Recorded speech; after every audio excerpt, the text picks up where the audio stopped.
The massive doors of the Galactic Council chamber slowly opened with a deep humming sound. Park Tae-ho stepped inside and felt his heart beat faster. The room was huge. So huge that Earth's entire United Nations building could fit inside it 3 times over. Above him, a dome made of some kind of crystal showed the stars beyond. Hundreds of alien beings sat in curved rows that went up and up like a giant stadium. Park Tae-ho walked down the long pathway toward the center of the chamber. His black diplomatic suit felt heavy on his shoulders. Behind him, Lee So-min followed quietly. She carried a small translation device that would help them understand what the aliens were saying. Her face looked calm, but Tae-ho knew she was, as nervous as he was. They were the first humans to ever stand in this place. The aliens stared at them as they walked. Some had blue skin with 4 arms, others looked like giant insects with shiny shells. A few had tentacles instead of hands. There were creatures that glowed with their own light and others that seemed to be made of living metal. Tae-ho had studied pictures of them for months, but seeing them in person was different. Much different. He stopped at the center circle marked, "On the floor." A bright light came down from above, making him feel like he was standing on a stage. The talking and chittering sounds from the aliens slowly became quiet. Then complete silence filled the huge room. High above them, a creature that looked like a tall, thin tree with golden bark stood up. This was Velthar, the leader of the Galactic Council. When he spoke, his voice came from everywhere at once through hidden speakers. "We call this session to order. Today we examine the petition from the species calling themselves humans. They come from a small planet called Earth in the Outer Rim territories." Tae-ho felt hundreds of alien eyes looking at him. Some seemed curious. Others looked bored. Many looked like they thought this was all a waste of time. A creature with purple skin and 6 eyes stood up from the 3rd row. This was Kethmul from the Vorthak Empire. He did not even look at the humans when he spoke. "Honored Council, why are we spending time on these primitives? Their technology is thousands of years behind ours. They still use chemical rockets to leave their planet. They fight wars with metal bullets. What could such a backward species possibly offer to our great alliance?" Several aliens made sounds that Tae-ho guessed were like laughter. A few others nodded their heads or moved their tentacles in what seemed like agreement. Lee So-min whispered the translation to Tae-ho, though. He had understood most of it from his language studies. His jaw tightened, but he kept his face neutral. Getting angry now would not help Earth's case. Another alien rose to speak. This one looked like a giant sea creature with smooth gray skin. "The humans have not even explored their own solar system completely. They have no colonies beyond their home world, no trade networks, no advanced energy sources. What membership benefits could they possibly provide?" More sounds of agreement came from around the chamber. Tae-ho noticed that not all the aliens seemed to agree, though. Some remained quiet and watched with what looked like interest. A few even seemed sympathetic to the human situation. Velthar raised one of his branch-like arms for silence. "The humans have requested to speak. As is tradition, we will hear their words before making our decision." Park Tae-ho stepped forward. He had practiced this speech hundreds of times, but his mouth still felt dry. He thought about his wife and children back on Earth. He thought about the billions of humans who were counting on him today. He cleared his throat and began to speak. "Honored members of the Galactic Council, I am Park Tae-ho, representing the people of Earth. We come before you not claiming to be the most advanced species in the galaxy. We know we are not. We come asking for a chance to learn, to grow, and to contribute what we can to this great community of worlds." He paused and looked around the chamber. Some aliens had stopped their side conversations to listen. "You say our technology is primitive. This is true. But we did not have teachers to guide us. Every advancement we made came through our own effort, our own mistakes, our own determination to keep trying when things seemed impossible. We learned to split the atom without help. We learned to travel to our moon without guidance. We learned to cure diseases that killed millions of our people through our own research and hard work." A few aliens leaned forward in their seats. Others seemed to be whispering to each other. "You say we have no colonies beyond our home world. This is also true. But give us time and opportunity, and we will build them."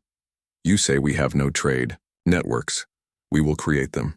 You say we have no advanced energy sources. We are working on them right now. Teho's voice grew stronger as he continued. What we lack in technology, we make up for in something else. We never give up. When our cities are destroyed, we rebuild them. When diseases threaten to wipe us out, we find cures. When natural disasters strike, we help each other survive and start over. We have survived ice ages, asteroid impacts, wars, famines, and plagues. We are still here. We are still trying to be better. The chamber was completely quiet now. Even the aliens who had been making dismissive sounds were listening. We may be primitive compared to you, but we learn fast.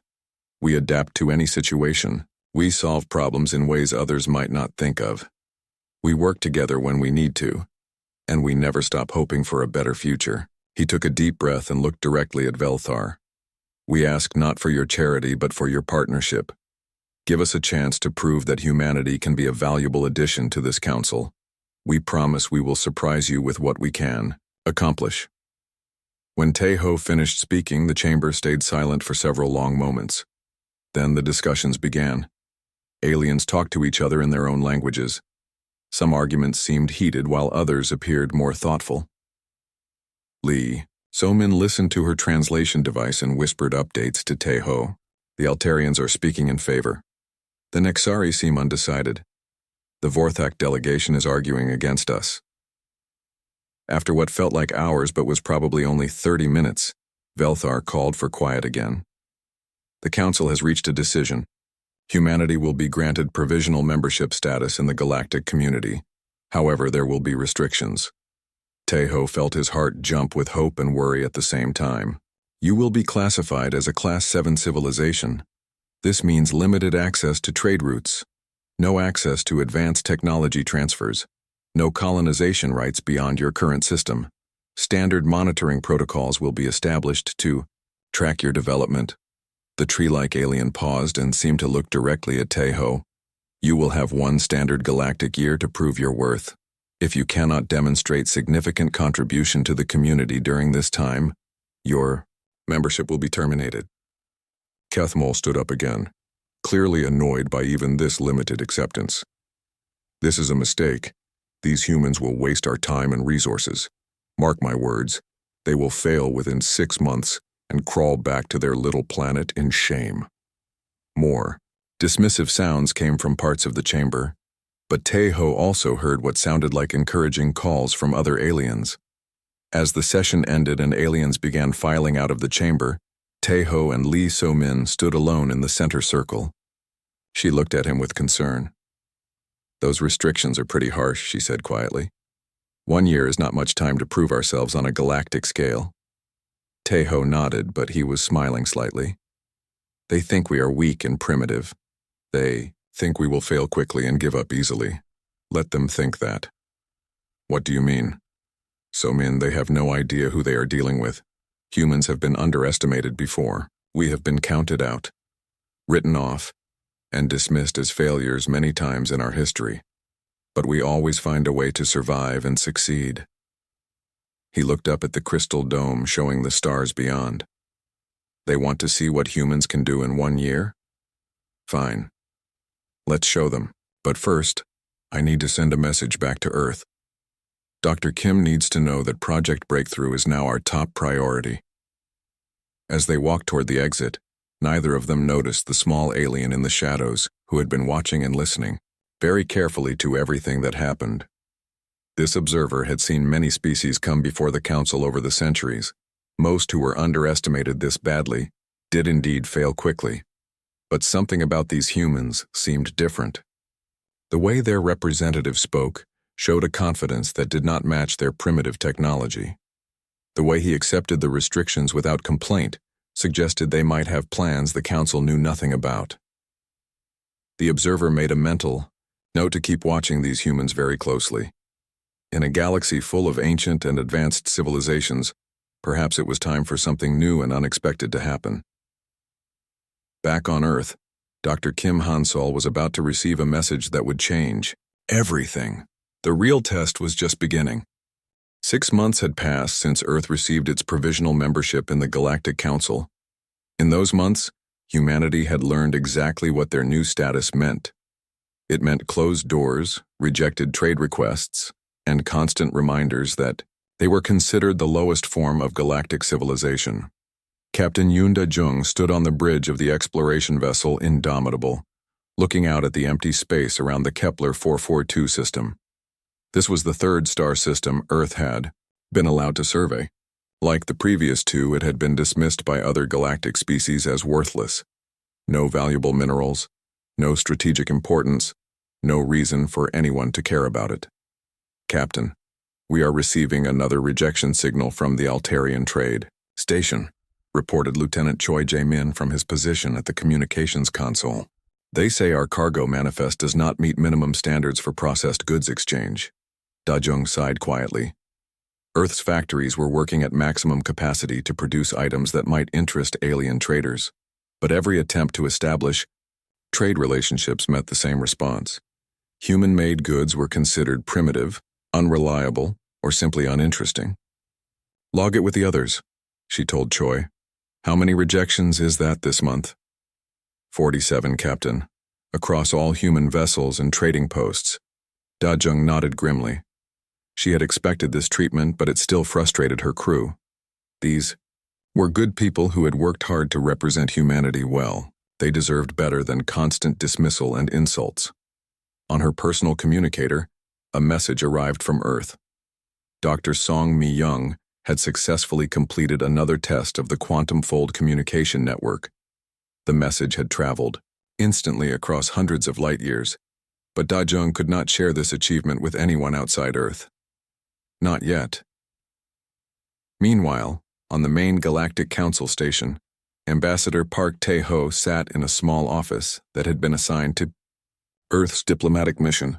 The office was in the lower levels of the station, far from where the important alien ambassadors conducted their business. The furniture was basic and clearly designed for species much different from humans, but Tae-ho had learned to make it work. He was reading through the latest reports from human colonies when his assistant, Lee So-min, entered with a worried expression on her face. Sir, we have a problem. The hegemony has been making moves into the neutral zone territories. 3 systems have reported raids in the past week. Tae-ho looked up from his papers. The hegemony was a military alliance of 4 major alien species. They were known for their aggressive expansion policies and their belief that weaker species should serve stronger ones. Their leader, War Chief Nex Thul, had been making threatening speeches about the need to bring order to the Outer Rim territories. How serious are these raids? Tae-ho asked. Serious enough. They are taking cargo ships, demanding tribute payments, and threatening civilian populations. The affected systems have requested council intervention, but so far there has been no response. Tae-ho was not surprised. The major council species were comfortable in their established territories. Problems in the Outer Rim seemed distant and unimportant to them. As long as the hegemony did not threaten core worlds, they were unlikely to take action.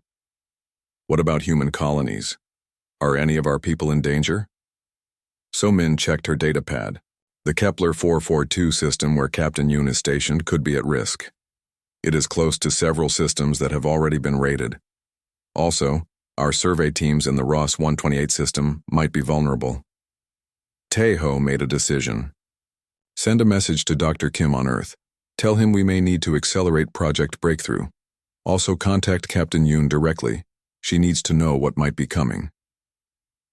Later that day, in the main council chambers, the topic of hegemony expansion came up during routine business.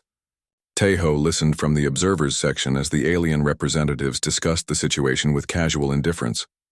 Councillor Zephyron of the Altarian Republic spoke in a bored tone. The humans have requested emergency aid for their outer colonies. Apparently there have been some hegemony raids in their area of operations. The chamber erupted in sounds that Tae-ho had learned to recognize as alien laughter. Several representatives seemed to find the idea of humans asking for help to be highly amusing. High Chancellor Morden waved his tentacles dismissively. Perhaps these humans should have considered the dangers before choosing such pathetic worlds to inhabit. We cannot be expected to protect every primitive species that makes poor decisions about where to establish colonies. More laughter filled the chamber. Kethmol from the Vorthak Empire stood up to add his opinion. Honored Council, this is exactly what I predicted 6 months ago. These humans are already proving to be a burden on our resources and attention. They chose worthless systems that no civilized species wanted, and now they expect us to defend them from the obvious consequences. What consequences could they face that would matter? Asked another representative. Their colonies probably consist of a few dozen individuals living in basic shelters. The hegemony would find nothing of value there. Tejo listened to these dismissive comments with growing anger, but he kept his expression neutral. He had learned that showing emotion in these sessions only made the aliens treat humans with even less respect. The discussion continued for several more minutes, with various representatives offering opinions about humanity's foolishness and weakness. Finally, Velthar called for a formal vote on providing aid to human colonies threatened by hegemony expansion. The vote was not even close. 47 species voted against providing aid. Only 3 voted in favor, and they were smaller, species that had little influence in council decisions. 12 species abstained from voting, which in council rules counted as a vote against. As the session ended, Tejo made his way toward the exit.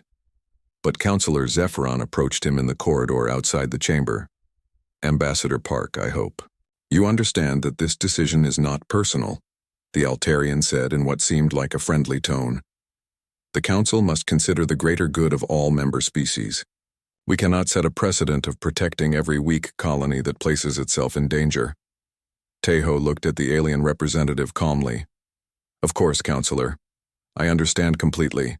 Humanity will handle our own problems. I am sure you will. Try your best. Zephyron replied with obvious condescension. Though I wonder if your best will be sufficient against experienced raiders like the hegemony forces. After the alien left, Somin approached Tejo. Sir, should we contact our colonies and recommend evacuation procedures? Tejo shook his head. No. Send a different message. Tell our people to prepare for visitors, but not the kind they might expect. Back on Earth, Dr. Kim Hansol received multiple urgent messages within the span of an hour. Project Breakthrough. Needed to be ready for field testing much sooner than planned. The galaxy was about to learn that humanity had been preparing for exactly this kind of situation. In his laboratory deep beneath the city of Seoul, Dr. Kim looked at the device that would soon change everything. It was smaller than most people would expect. About the size of a briefcase, it contained technology that had taken humanity's greatest minds 3 years to develop. Dr. Song, he called to his colleague across the lab. How quickly can we deploy? The full network? Song Mi-young looked up from her computer terminal. If we skip the extended testing phase and go directly to installation, we could have full coverage within 2 weeks. Do it. And contact Director Na at Earth Intelligence. We need to know exactly where every hegemony ship is located and what their attack patterns have been. As night fell over Seoul, messages traveled through quantum-fold communication networks to human colonies across the galaxy. The messages were short and encoded, but their meaning was clear to those who received them. The time for hiding humanity's true capabilities was almost over. On the bridge of the Indomitable, Captain Yoon Da-jung received her coded orders and smiled for the first time in months. Finally, they would get to show these arrogant aliens what humans could really accomplish when they were underestimated and cornered.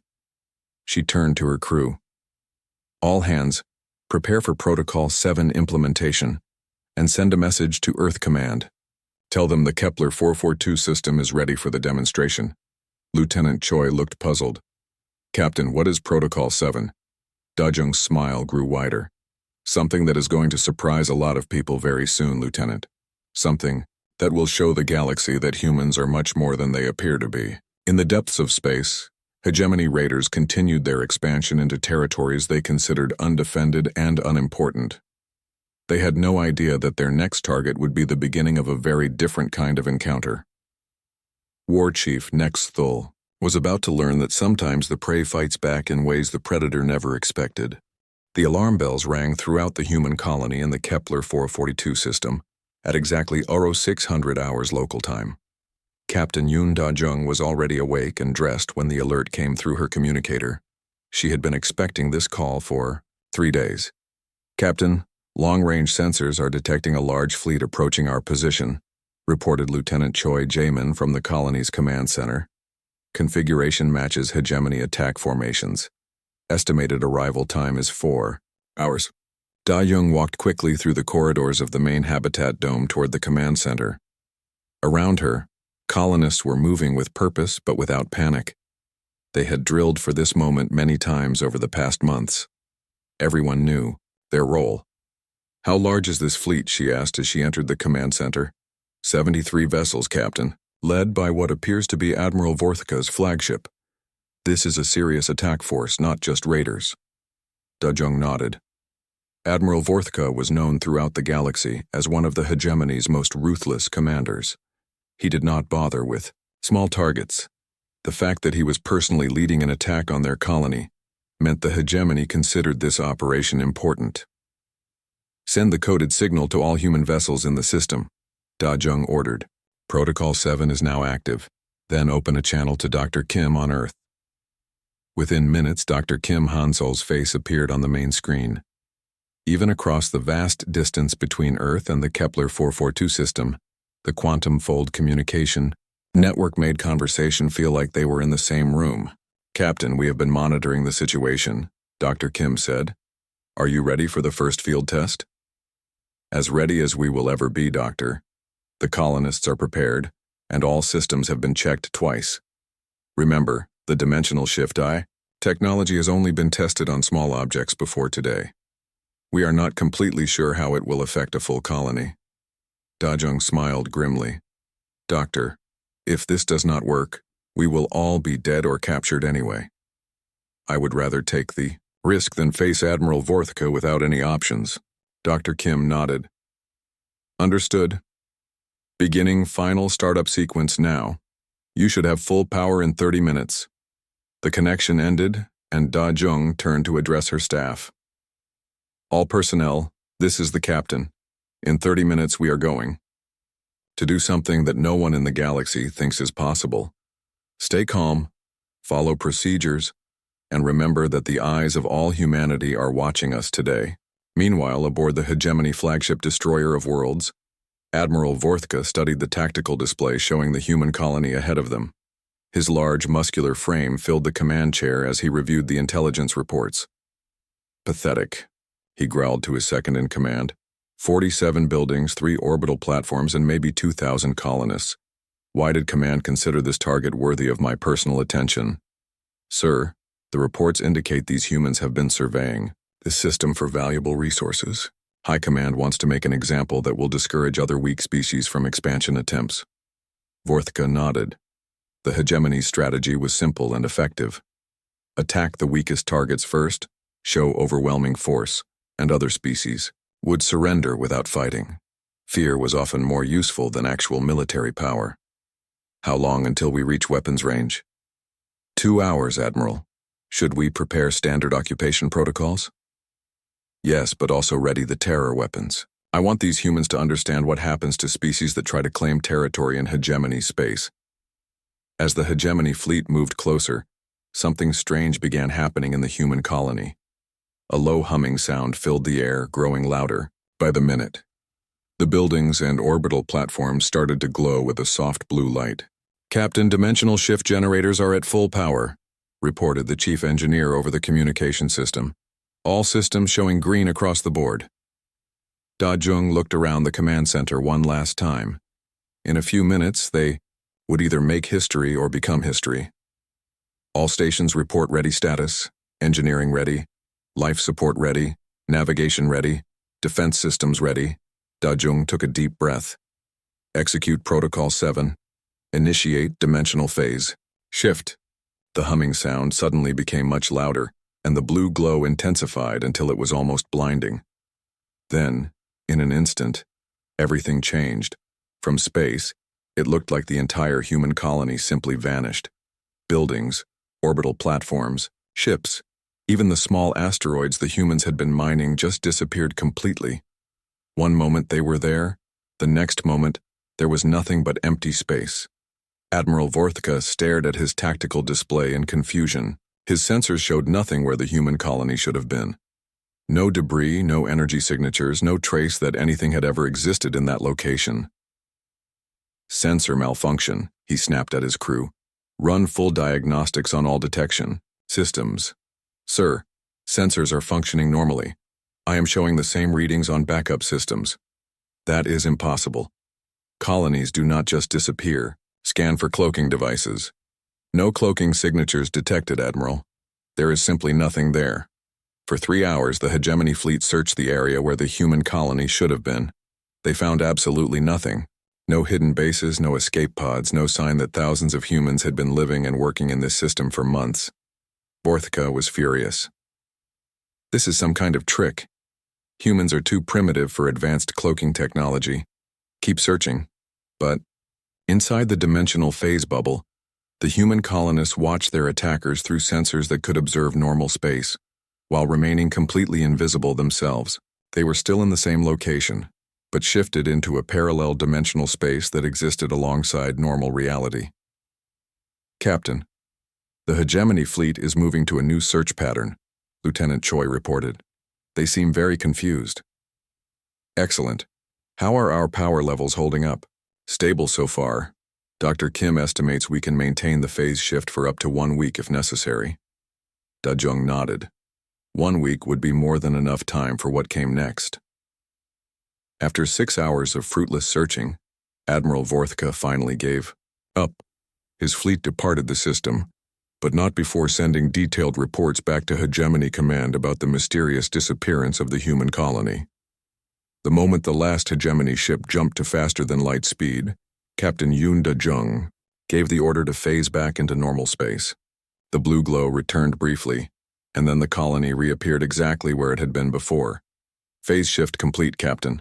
All systems normal, all personnel accounted for. Da-jung allowed herself to smile. Lieutenant Choi, send a coded message to Ambassador Park on the council station. Tell him the first demonstration was a complete success. What should I say about casualties? 0 casualties, 0 damage, 0 trace left for the enemy to follow. News of the impossible disappearance spread quickly through hegemony military channels and eventually reached other galactic civilizations. Most dismissed it as either hegemony incompetence or some kind of elaborate hoax. The Altarian Republic's military analysts concluded that the humans had probably evacuated their colony before the attack and made it look like a mysterious disappearance to save face. The Vorthak Empire suggested that Admiral Vorthica had attacked the wrong system and was too embarrassed to admit his mistake. Even within the hegemony, many officers questioned whether the human colony had ever existed in the first place. But a few observers took notice. A few began to wonder if there might be more to these primitive humans than anyone had realized, and in the deepest levels of galactic intelligence networks, some very smart aliens began asking very uncomfortable questions about what humanity might be hiding. On Earth, Dr. Kim Hansol reviewed the successful test data with growing excitement. The dimensional shift technology worked perfectly on a large scale. More importantly, it had worked without any of the other galactic species understanding what had happened. Dr. Song, he called across the laboratory. How quickly can we equip more colonies with phase shift generators? If we work around the clock, we can have them installed in all Outer Rim settlements within 2 weeks. Do it. And contact Director Na. Tell her it is time to begin Phase 2 of Project Breakthrough. What is Phase 2, Doctor? Dr. Kim smiled as he looked at the technical specifications for humanity's next surprise. Phase 2 is when we stop hiding and start showing the galaxy what humans can really accomplish when they are properly motivated. In the Kepler 442 system, Captain Yoon Da-jung stood on the observation deck of her colony's main dome, looking out at the stars. Somewhere out there, alien civilizations were trying to figure out what had happened to her people. Let them wonder, she thought. Humanity had just taken its first real step toward changing the balance of power in the galaxy. And the best part was that their enemies still had no idea what they were truly facing. The underestimation was about to become much more costly for those who had dismissed humanity as weak and primitive. Deep beneath the bustling city of Seoul, in a facility that officially did not exist, Dr. Kim Hansol stood before a gathering of Earth's most brilliant minds and powerful leaders. The underground complex stretched for kilometers in all directions, filled with laboratories, workshops, and command centers that had been built in secret over the past 3 years. General Bae Soo-jin sat at the main conference table alongside Admiral Kang Ho-seok, Director Na Yoon-ji of Earth Intelligence, and dozens of other key figures in humanity's hidden preparation for galactic conflict. On the massive wall display, real-time data flowed in from human colonies across the galaxy through the Quantum Fold Communication Network. Ladies and gentlemen, Dr. Kim began, Phase 1 of Project Breakthrough has exceeded all expectations. The dimensional shift technology worked flawlessly during the Kepler 442 demonstration.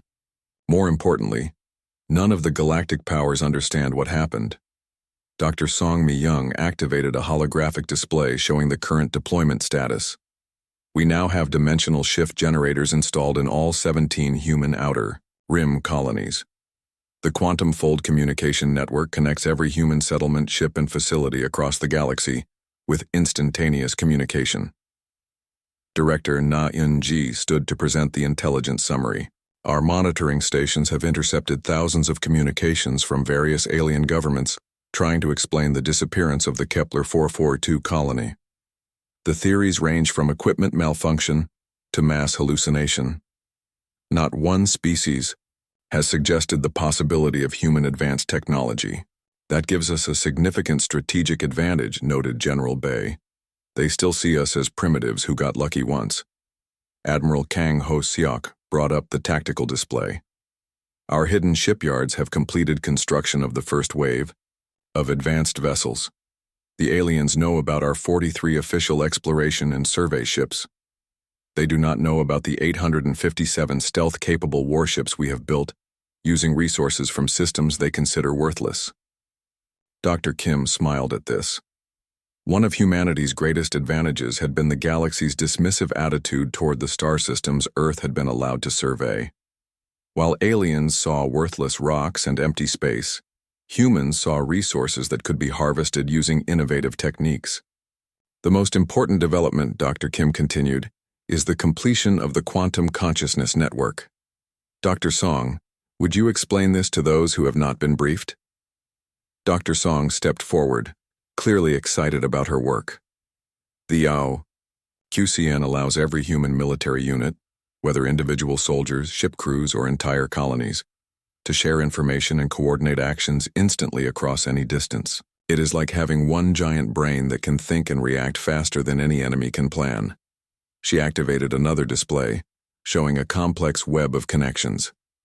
When fully active, every human participant in the network can access the knowledge and experience of every other participant. A colonist on the outer rim can instantly know what a scientist on Earth discovers.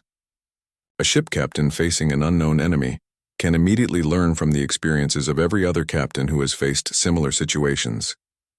The room fell silent as people absorbed the implications of this technology. General Bae was the first to speak. You are talking about turning humanity into a collective intelligence that can adapt and respond to threats faster than individual species ever could. Exactly, Dr. Song replied. But unlike other collective minds that exist in the galaxy, this one preserves individual personality and free will. People are still themselves, but they have access to the combined knowledge and capabilities of all humanity when they need it. Director Na activated her own presentation. This brings us to the current situation. Hegemony aggression is escalating across the galaxy. They have attacked or threatened dozens of systems in the past month. The major council species continue to ignore the problem because it does not affect their core territories yet. Admiral Kang nodded grimly. War Chief Nexthol has announced his intention to bring order to what he calls the chaotic Outer Rim regions. Intelligence suggests he is planning a massive campaign to capture or destroy every non-aligned colony and settlement beyond the established galactic borders. How does this affect human settlements? Asked Dr. Kim. Directly, General Bae responded. 15 of our 17 Outer Rim colonies are in systems that Nexthol has marked for conquest. He considers human settlements to be easy targets that will demonstrate hegemony power to other species. Dr. Kim walked to the center of the room. Then it is time for Phase 2. We have spent months allowing the galaxy to underestimate us. We have let them believe we are weak, primitive, and helpless. Now we show them the truth. He activated a new display showing detailed plans for operations across dozens of star systems. Operation Revelation will demonstrate human capabilities to the entire galaxy simultaneously. Every major alien government will receive undeniable proof that humanity is not what they thought. What exactly are you proposing? Asked Admiral Kang. We are proposing to end the hegemony threat permanently, while showing every other species that humans are their equals or superiors in technology, strategy, and determination. Dr. Song brought up tactical projections. Our analysis indicates that Nexthal plans to attack all human colonies within the next 6 weeks.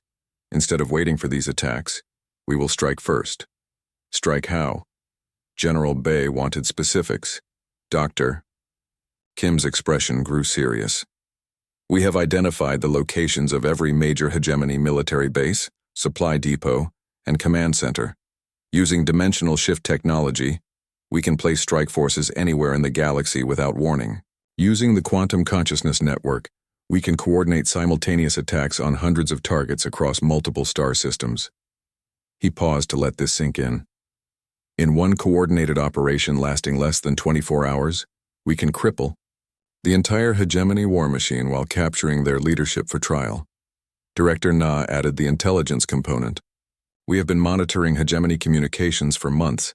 We know their codes, their patrol schedules, their supply routes, and their strategic plans. They know almost nothing about our true capabilities. What about casualties? Admiral Kang asked the question everyone was thinking. Minimal, Dr. Song responded. The dimensional shift technology allows us to insert forces directly into enemy command centers while bypassing their defenses entirely. Most hegemony forces will be captured rather than killed. Our objective is to end their threat, not to commit genocide. General Bay studied the operational plans. This is incredibly ambitious. You are talking about military operations spanning half the galaxy, coordinated to the minute, against an enemy that outnumbers us significantly. They outnumber our official forces, Dr. Kim corrected. They do not outnumber our actual capabilities.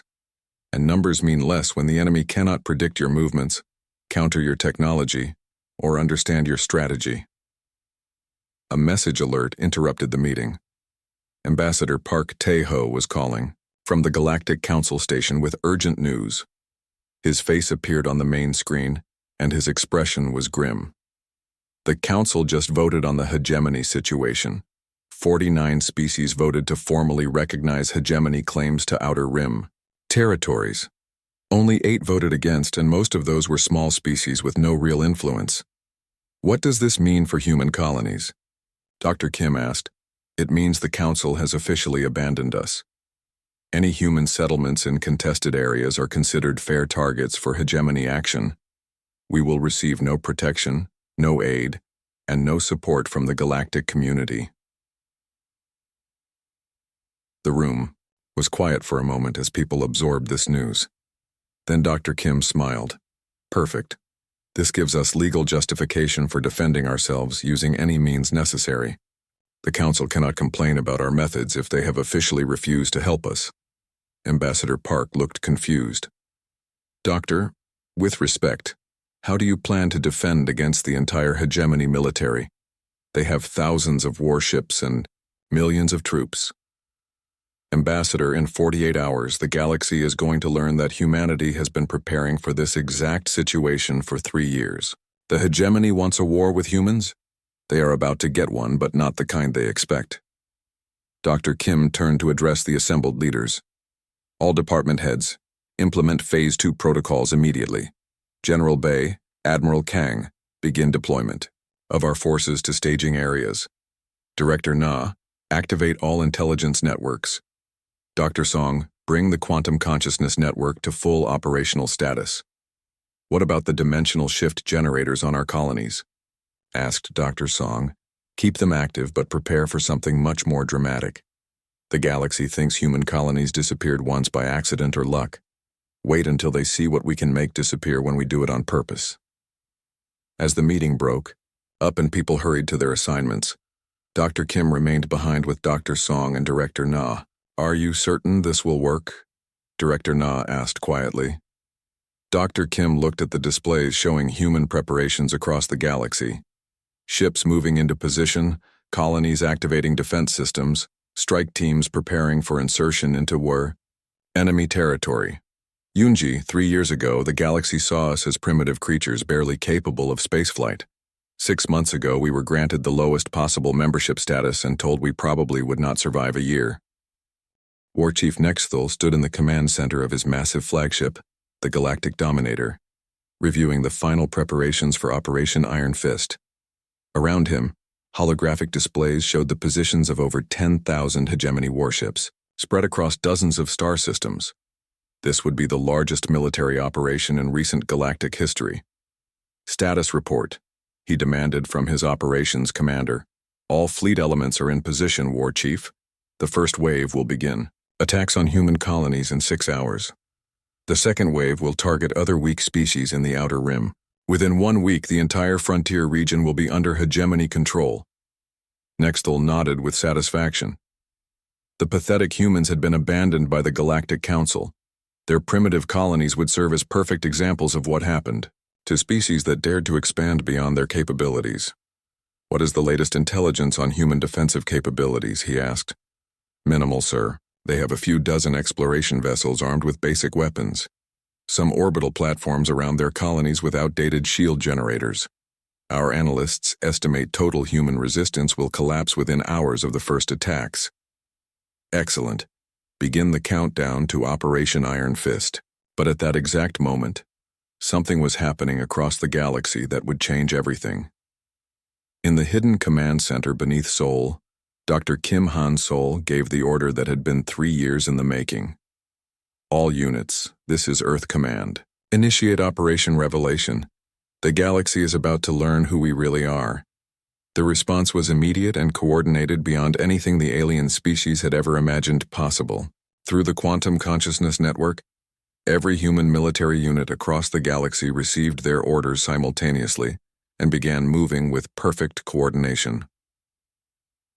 On the Galactic Council station, Ambassador Park Tae-ho walked calmly into the main chambers where an emergency session was discussing the impending hegemony attacks on human colonies.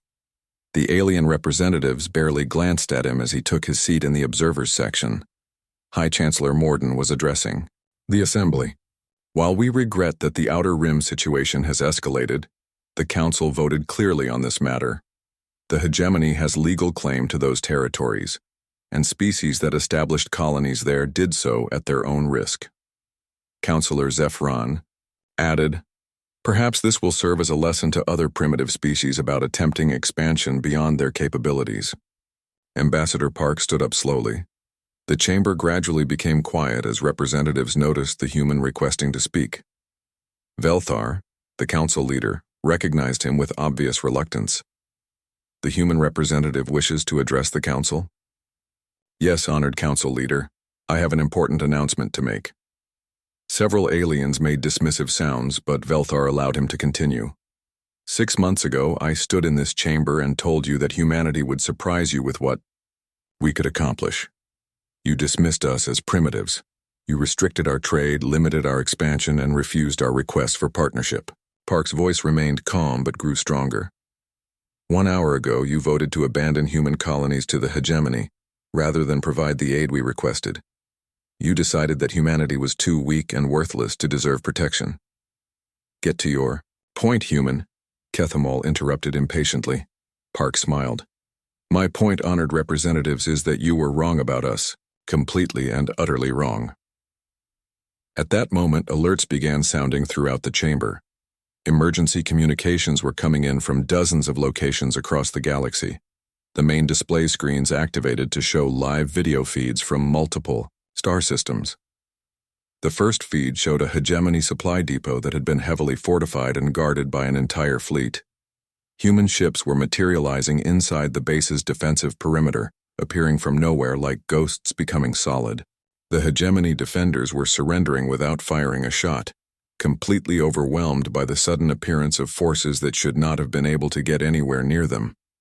The second feed showed a hegemony command center on a planet that was supposed to be impregnable.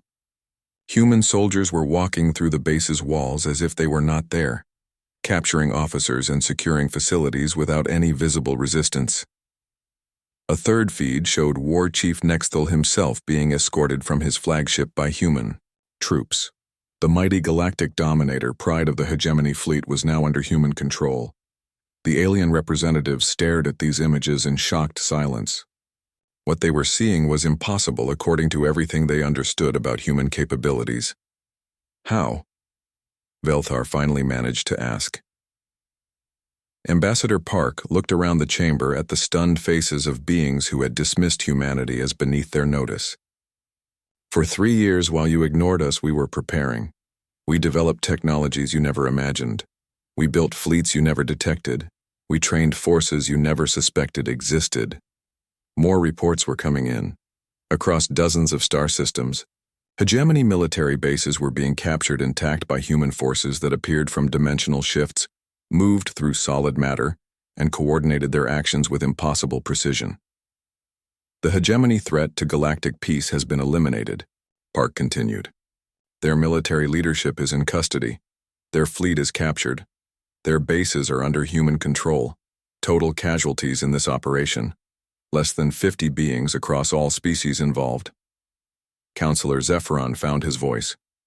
This is impossible. Your technology, your numbers, your capabilities. How did we not know? Because you saw what you expected to see, Park replied. You looked at humanity and decided we were primitive, weak, and irrelevant. You never bothered to look deeper. Dr. Song Mi-young entered the chamber, having arrived via dimensional transport from Earth. The aliens stared at her in amazement as she walked through what should have been solid security barriers as if they were air. Honored Council, she said, allow me to explain what you have witnessed today. Humanity has developed dimensional phase technology that allows our forces to exist in parallel space and move through normal matter at will. Our quantum fold communication network enables instant coordination across galactic distances. Our ships and equipment use power sources and materials that we discovered in star systems you dismissed as worthless. She activated a portable holographic projector that showed the true extent of human development. We have 893 advanced warships, 47 hidden bases, and military forces numbering in the hundreds of thousands. All of this was built using resources from systems that you told us were too worthless for civilized species to want. High Chancellor Morden's tentacles were shaking. Why did you hide this from us? Why let us think you were primitive? Ambassador Park answered this question. Because you never gave us a reason to trust you. You restricted our trade, limited our expansion, and today you voted to abandon us to our enemies. Why should we have revealed our capabilities to people who clearly wished us harm? Director Na Eunji materialized in the chamber through dimensional transport, carrying datapads with detailed intelligence reports. We have been monitoring communications from all major galactic governments for the past year. We know about your secret trade agreements, your military buildups, your plans for territorial expansion, and your private discussions about how to limit human development. She distributed the datapads to shocked alien representatives. You will find complete records of every conversation your governments have had about humanity, including several plans to destroy our colonies if we became inconvenient. The chamber erupted in chaos as representatives realized the extent of human intelligence-gathering capabilities. Some aliens were shouting, others were frantically trying to communicate with their home governments, and a few sat in stunned silence. Ambassador Park raised his voice to restore order. The Galactic Council now has a choice to make. You can continue to treat humanity as a primitive species to be managed and controlled, or you can recognize us as an equal partner deserving of respect and full membership in the galactic community. Velthar managed to regain his composure enough to ask, what are your terms? Full membership status for Earth and all human colonies. Complete access to galactic trade networks, recognition of human territorial claims in the systems we have surveyed, and most importantly, a formal apology for the way we have been treated, and if we refuse. Park's expression grew serious. Then you will learn that the hegemony was not the only threat to galactic peace that humanity is prepared to eliminate. Dr. Song activated another holographic display showing human military capabilities in detail. The numbers were staggering. Not only did humanity have the technology to appear anywhere in the galaxy instantly, they had the forces to back up their demands. "We prefer cooperation to conflict," she said. "But we will not be dismissed, ignored, or threatened ever again." "Admiral." Yoon Da-jung's voice came through the communication system from the captured Hegemony flagship. "Earth Command, this is Admiral Yoon. Operation Revelation is complete. All primary objectives achieved with minimal casualties. Hegemony leadership is in custody and ready for transport to the Council Station for trial." The alien representatives looked around at each other, finally understanding that everything had changed in the span of a few hours. The species they had dismissed as irrelevant had just War Chief Nexthal sat in a containment cell aboard the human vessel Resilience, staring at the walls in disbelief. 6 hours earlier, he had commanded the most powerful military fleet in the galaxy. Now he was a prisoner, captured by a species he had considered barely worthy of notice. Captain Lee Do-hyun entered the cell with a datapad and a translator device. The human officer was much smaller than Nexthal, but the former war chief had learned not to judge humans by their physical appearance. "The Galactic Council has agreed to hold trials for all Hegemony leadership accused of war crimes," Do-hyun informed him. "You will be transported to the Council Station within the hour." Nexthal looked up at his captor. "How did you do it? How did your pathetic species defeat the might of the Hegemony so easily?" Do-hyun sat down across from the alien prisoner. "We did not defeat you easily. We defeated you completely. There is a difference. Explain." "For months, you and your allies saw humans as weak primitives. You planned to attack our colonies because you thought we could not defend ourselves. You never considered that we might be far more advanced than we appeared." Nexthal shook his massive head. "Your technology, your coordination, your numbers, where did it all come from?" "From being underestimated," Do-hyun replied simply. "While you and the Council species grew comfortable with your established power, humanity spent every day working to survive and improve. We turned your dismissal of us into our greatest advantage." Meanwhile, in the Galactic Council chambers, the most important vote in galactic history was taking place. The emergency session had been called to address humanity's demands and the complete restructuring of galactic power relationships. Ambassador Park Tae-ho stood at the speaker's podium, but this time every alien representative was listening carefully to his words. The casual dismissal and mocking laughter were gone, replaced by respectful attention and barely concealed fear. "The choice before you is simple," Park said. "Humanity can continue to be seen as a threat that must be contained and controlled, or we can become partners working together for the benefit of all galactic civilizations." Belthar, the council leader, looked around the chamber before responding. "Ambassador Park, the council recognizes that we seriously misjudged humanity's capabilities and intentions. We are prepared to offer full membership status and complete access to galactic trade networks." "What about territorial recognition?" asked Dr. Song Mi-young, who was seated with the human delegation. High Chancellor Morden Tentacles moved nervously as he answered. "All human claims to surveyed systems are hereby recognized as legitimate. No restrictions will be placed on human expansion or colonization efforts." Councillor Zephyron added, "The Altarian Republic formally apologizes for our previous treatment of humanity. We request the opportunity to establish full diplomatic and trade relationships with Earth." Similar statements came from representatives around the chamber.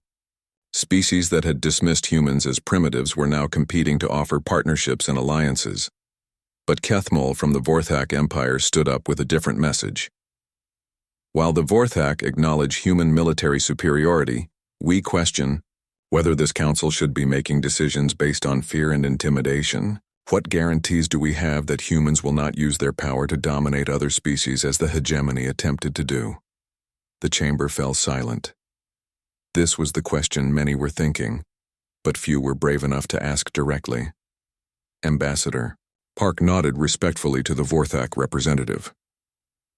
"Councillor Kethemol raises a valid concern. How do you know that humanity will not abuse the power we have demonstrated?" He activated a holographic display showing detailed records of the Human military operations against the hegemony. In the past 24 hours, human forces captured or neutralized over 10,000 enemy vessels, secured hundreds of military installations, and took thousands of prisoners. Total casualties across all these operations: 47 beings, most of whom were injured rather than killed. The numbers were shocking even to those who had witnessed the operations firsthand. Humanity could have destroyed the hegemony fleet completely. We chose to capture them instead. We could have killed their leadership. We chose to take them prisoner for trial. We could have devastated their home worlds. We chose to secure only their military assets. Dr. Song stood to add technical details. Our dimensional shift technology would allow us to place weapons inside any building, on any planet, anywhere in the galaxy, without warning. But we have not done this. Instead, we used our abilities to end conflicts with minimal harm to all involved.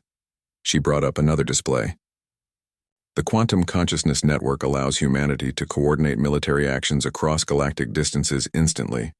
This same technology can be used to coordinate humanitarian aid, scientific research, and peaceful exploration. We choose how to use our capabilities. Director Nayunji added her perspective. For the past year, we have been monitoring communications from every major galactic government. We know about your secret military projects, your territorial ambitions, and your plans for dealing with emerging threats. But we have not used this information to harm anyone or gain unfair advantages. Instead, Ambassador Park continued, we used our knowledge to protect ourselves and eliminate a genuine threat to galactic peace. The hegemony was planning to attack dozens of neutral systems and civilian populations. We stopped them before they could carry out these attacks. Velthar looked around the chamber before speaking. Ambassador Park, what does humanity want from this council going forward? Partnership, not domination. We want to share our technologies with species willing to work together for mutual benefit. We want to help solve galactic problems that have existed for centuries. We want to explore new frontiers and discover new possibilities that no one has imagined yet. And if some species are not willing to accept human partnership, asked Counselor Zephyrin. Park's expression grew serious. Then they will be left alone, as long as they do not threaten human interests or attack innocent populations. We have no desire to rule over other species or force them to accept our leadership. But, Dr. Song added, we will not tolerate being dismissed, attacked, or treated as inferior ever again. The galaxy has seen what happens when humans are pushed too far. Admiral Yoon Da-jung's voice came through the communication system from the captured hegemony flagship. Council representatives, this is Admiral Yoon of the Earth Defense Force. All hegemony prisoners are secure and ready for transport to your facilities for trial. We are also transmitting complete intelligence files on hegemony war crimes committed over the past 5 years. The data began flowing to the Council's computers, showing evidence of attacks on civilian populations, forced labor operations, and other violations of galactic law that the major powers had ignored because they did not affect core territories. High Chancellor Morden reviewed the incoming data with growing alarm. These records show systematic violations spanning dozens of systems. How did you gather such detailed evidence? By going places and seeing things that other species considered unimportant, Director Na replied. While you focused on your comfortable, core worlds, we were in the outer rim territories where the real problems were happening. The debate continued for several hours as alien representatives struggled to understand their new reality. Some argued for accepting human demands immediately. Others wanted to negotiate limitations on human power. A few suggested forming alliances to contain the human threat. But gradually, it became clear that the old galactic order was finished. Humanity had demonstrated capabilities that made traditional power structures obsolete. The choice was simple: adapt to the new reality or risk conflict with a species that had just proven they could defeat anyone. When the final vote was called, the result was overwhelming. 58 species voted to grant humanity full council, membership with advisory status. Only 3 voted against, and they were small species with little influence. The abstentions numbered 15, mostly from governments that wanted to wait and see how the situation developed. As the session ended, Ambassador Park found himself surrounded by alien representatives eager to establish relationships with Earth. Trade offers, technology exchange proposals, and diplomatic invitations flooded in from species that had ignored humanity for months. But Park was most interested in a quiet conversation with a small alien who had been observing from the back of the chamber. This being had been watching human activities carefully since their first appearance before the council.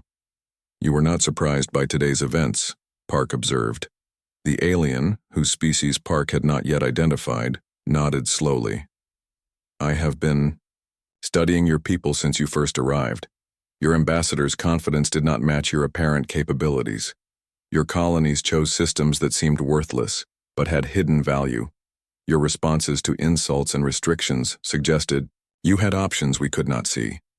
And what did you conclude? That humanity was either much more advanced than you appeared, or much more dangerous than anyone realized. Today confirmed both possibilities." Park smiled. "What is your species' position on human membership in the council?" "My people believe that diversity makes the galaxy stronger. We have been waiting for something new to challenge the established order. You may be exactly what the galaxy needs."